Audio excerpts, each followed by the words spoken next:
this is my review of Death Note.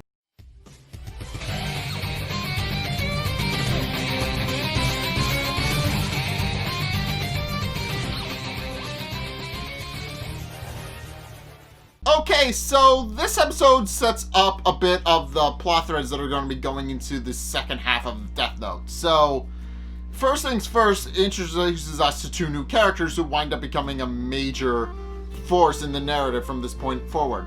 Mello and Near. So Mello is a lot more emotional than Near is, and Near is a bit more of a successor, worthy successor to L. And basically Mello is very open to his emotions. He gets easily upset, and he's one of those characters who can't really think rationally. But in case they're both called in to under the news that L has died, and Mello is openly curious about the fact that neither of them had been picked to replace him yet, and openly asks which one it was, but since L never decided and indeed picked Light instead of somebody from the orphanage, he never actually decided on a successor from the orphanage to take over. So instead the operator of the orphanage asks that the two boys work together, which Mello outright refuses to do. He points out that they aren't very good, that they don't work well together, and then outright just walks out and leaves. But not before saying that Near is a much more worthy successor to L and that he should be the one to do it, and then he just walks out and leaves. So at which point Near decides to take full responsibility as the mantle for L, and sure enough, 5 years after the fact, he meets with the President of the United States, and he meets with the Director of the FBI, and basically tells them everything about his theory.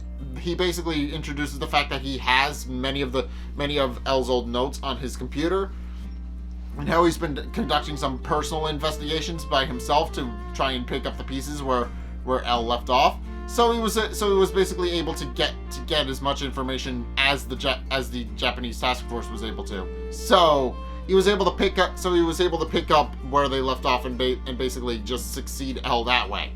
And sure enough, after he tells everybody, after he tells the president and the director that they need to work independently from the Japanese task force, pointing out that it's most likely that L was killed because somebody from the task force was indeed Kira. They decide to form the SPK, an independent organization designed to actually tackle Kira without the aid of the police or the Japanese task force. And when the president asks the director of the FBI who this guy is, he admits that he's actually the worthy successor of L.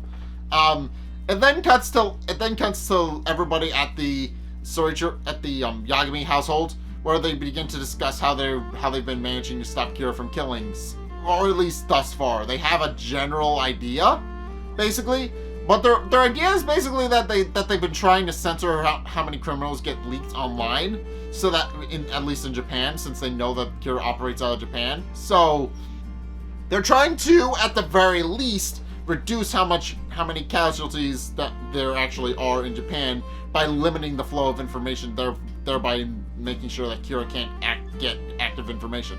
It doesn't work since Light is a member of the task force and he's Kira, but at the very least they have a plan in place. But in any case, Light's mom actually interrupts and tells them to stop being so glum and actually lighten up for a change, since they should really stop discussing all this depressing stuff. And right on cue, a now college-age Sayu walks into the room, having shown up and having been a long while since she's met with anybody. And Matsura notably is a little bit smitten with her. I'll openly admit. He's kind of taken aback by how much more grown up she's become in the last 5 years, and he even admits that when she was he feels like only a couple of days ago where she was only knee height. And naturally, Misa, who is there with the people discussing it, with Soichiro and Matsura and everybody else. She openly admits that she can see that Matsura is blushing, and Soichiro and his wife quickly shut it down, pointing out that they would never let their daughter marry a police officer, since they know firsthand just how dangerous that line of work is, and they don't want to subject Sayu to that, and like have her marry a police officer and just subject her to all the hardships that come with it. And Matsura is heartbroken, but then Sayu just kind of twists the knife in a little bit further by stating that if he were younger, she would definitely date him, which only causes him to become even more heartbroken. And then she asks Light and Miso why they haven't officially gotten married yet, since they've been living together, and it doesn't really make a whole lot of sense. And Ryo can't help but just chuckle at this whole thing, since he points out that everybody is just kind of hiding their true feelings, as it were. But in any case, as they're discussing this, they suddenly find out that the director of the police force has been kidnapped. Inexplicably, they get a call from Aizawa. He tells them what happened, and they suddenly go and suddenly Soichiro, Light, and Matsura are all out the door on their way to Light's apartment, which is the new headquarters, by the way. They set up a whole bunch of monitors in Light's living room, and now it's just their headquarters. It's kind of fun. It's kind of great. But in case, they head back to headquarters, and Aizawa fills them in on the details that somebody kidnapped the director of police for one reason. They want the notebook. So yeah, that should basically tell you everything you need to know. The task force has been very careful to make sure nobody outside of their circle actually knows that the notebook exists. And at worst, the only thing the director is going to be able to tell them is that is that he knows some of the people who work on the case, and that's about it. So basically they're trying to prevent the fact that they're trying to get their hands on the notebook so that they can actually be one step ahead of the investigation. And it isn't revealed for a bit who it actually is, but basically Soichiro tries to calm down and figure out a rational solution. Meanwhile, Light tries to figure out a way to actually get out of it, since he knows that if somebody is after the notebook, then that means somebody else would know. That means that somebody outside would have had to have leaked that information, and he wants to make sure that the notebook doesn't fall into the wrong hands. So, because he's Kira, but in case, as they're just trying to figure out what to do, and they head back and Soichiro heads back to the police force to basically serve as acting commander until they can retrieve the real one. He's actually met by a name named John McEnroe, who openly admits that it's an alias to protect himself from Kira. And openly admits that he just says he's going to just he's going to be taking over the investigation, since he feels that the Japanese task force has been compromised, they believe that Kira is in it, and that they're incompetent in actually taking care of the case, and then demands the notebook away from them, which catches Soichiro's attention, since nobody outside of the task force should know what the notebook is except for the kidnappers.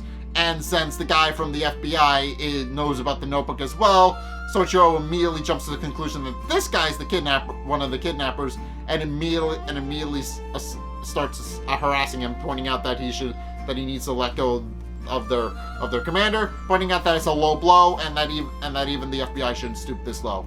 But of course, John has no idea what they're actually talking about, and it's also revealed that he's bugged, and that Near has access to all this information, and realizes that somebody has kidnapped the task force headquarters and orders his men to investigate that further so they can figure it out. And then it's revealed who actually kidnapped the director. As it turns out, Mello in that time has actually taken over a Yakuza organization. He's become a leader of a mafia, and quickly rose through the ranks. And his men were directly responsible for kidnapping the director, although they couldn't get much information out of him except that he didn't really know that the notebook existed, and he gives them a list of names of people that were working on the investigation. And Mello immediately assumes that Soichiro Yagami is probably the most important one among them. And he's right, since Soichiro Yagami is kind of the chief investigator of the whole thing, with the exception of L, who has now been replaced by Light. So, and Light is now serving as L in his stead. But he points out that he has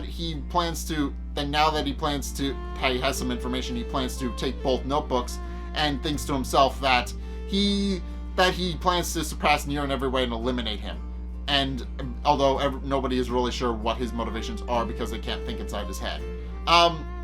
Meanwhile, Light does something stupid. I'll openly admit that. He kills the director in an effort to keep their information from being leaked, but that just winds up being a golden opportunity for Mello and his mafia members. As it turns out, while the director is not dead and they lose their bargaining chip, they do come up with another one, and one that hits a little bit closer to home. They decide to kidnap Sayu instead. So yeah, they reintroduce Sayu in this episode, only for her to serve as a plot device. She is not having a good day. So they make preparations to kidnap her so that they can basically get into Soichiro Yagami directly. And at the back of the task force headquarters, Light is contemplating this thing to himself. He points out that they should have called it off by now, pointing out that with their bargaining chip dead, there really shouldn't be any opportunity for them to actually, have a bargaining chip anymore. They can't trade the notebook away, so there's really no way they could do it. They could do anything. But in any case, Light eventually finds out that his decision did indeed come back to bite him because while he's discussing the possibility of Kira might be trying to they need to be careful if they're going to be dealing with a Yakuza member, since they're the only ones who know about the notebook. At that moment, Misa walks in and announces she's getting ready for bed, and she'll put herself to sleep so Light doesn't have to worry. Light suddenly realizes that their friends and families might be in danger and that they're not the only ones at risk, and that's when they get the call that Sayu's been kidnapped. Basically Mello has Sayu kidnapped and arranges to have her kidnapped, and tells them that if they don't trade the notebook for her, that she'll kill them personally. And Light realizing that he made a mistake, instead tries to backpedal and figure out that a good solution to actually take care of this, and quickly realizes that he needs to do something. So he comes up with an alternative idea, I guess. He points out his investigation Kira is most likely has access to Japanese information. It's likely he's a member of the police and that they should avoid involving the police for now. Which is bullshit, since we know that Light is a member of the Japanese task force, and he's Kira, but he does convince them to actually work it out. But in any case, in the 2 days it takes Sayu to be transported, I guess, which is a little bit disturbing, but in that time, Near begins conducting an investigation of his own into basically Mello. Mello left his picture at the orphanage, and Near has been trying to deduce what happened to him. And while he's interested in the fact that it might be, and he immediately concludes that Mello is most likely the one who kidnapped them, since Mello is the kind of person who gives into his emotions and most likely would want to do this just to spite somebody. So he figures that Mello is most likely the right solution. But then because he also has access to information from the Japanese task force, he begins to question to himself. He begins to question who exactly would benefit, would Kira actually be in the task force, since he questions whether or not who would actually kill the director, and questions whether or not it's Mello or not. if it is Mello, then that kind of leaves him at a dead end, since he can't actually figure out any suspects from that and who Kira actually is. But if it was indeed Kira, then that would mean that Kira is among the Japanese task force, and that would narrow down their options significantly. But in any case, in the 2 days, Mello calls up the Japanese task force again and tells them that Sayu has arrived, and tells them to come to LA in 2 days, or they can so that they can do the exchange. And with that, Soichiro declares that he plans to basically go by himself on his own, since not only is Sayu his daughter, but he's also the guy kind of in charge. So he figures the burden should fall on him and him alone, and nobody really objects. But in any case, at this point, Light decides that they actually do need some backup if they're going to go after whoever kidnaps Sayu, and decides as L to call up the FBI and tell them that they're going to need some help, and immediately the phone gets passed to Near, who points out that he knows that L is not really L. He knows that it's actually a fake L. And then reveals L the information about the SPK and who he is, and introduces himself to Light as N. And Light suddenly has a bad feeling, since not only does this mean that there's another investigator replacing L, but that now he's in another situation where he has to face off against someone almost as brilliant as L if he wants to actually succeed in creating his perfect world, as he puts it. But yeah, so this episode sets up a lot of things. It sets up that Mello and Near are going to be two persistent threats in Light's side going forward, and because of the fact that there's two of them, that's going to make things a little bit difficult. So yeah, they have to deal with the SPK, which is an independent organization and is run by Near, and they also have to deal with a mafia, which is run by Mello and is more focused on using underhanded tactics to actually get what they want. So yeah, basically we have three different